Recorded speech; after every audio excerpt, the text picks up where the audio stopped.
Arlene learned to dance backwards in heels that were too high.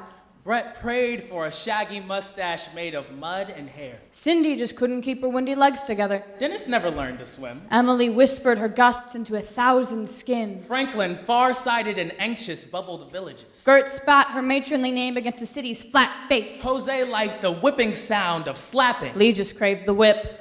Maria's thunder skirt flew high when she danced. Nate was mannered and practical. He stormed precisely. Ophelia nibbled weirdly at the tips of depression. Felipe slept too late, flailing on a wronged ocean. Rita was a vicious flirt.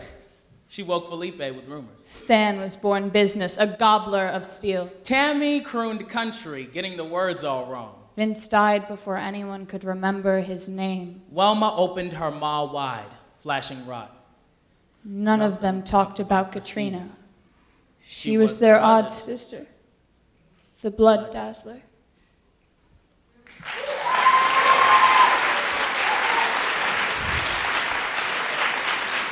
And this is our response.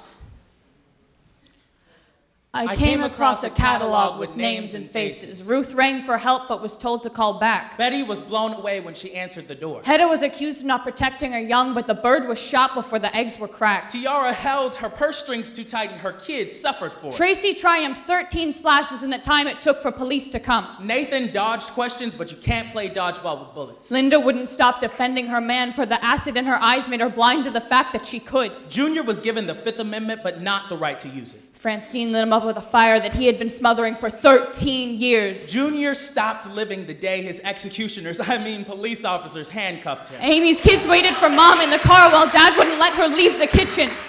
Michael's hands were up, but they did shoot. Maria called for help 22 times, but it doesn't make a difference when the cops don't come. Sandra Bland, I won't forget, no officers were charged in the making of this poem. It's easier to blame the victims. Don't you know that hoodies are dangerous and Skittles get you shot? It was easier to blame her. Why didn't you leave the first time he hit you? So you stopped selling them to slave traders, cut out the middleman, and sold them straight to death. Do us part. But thanks to you, our parting may seem closer than I thought. No one wants to read the catalog.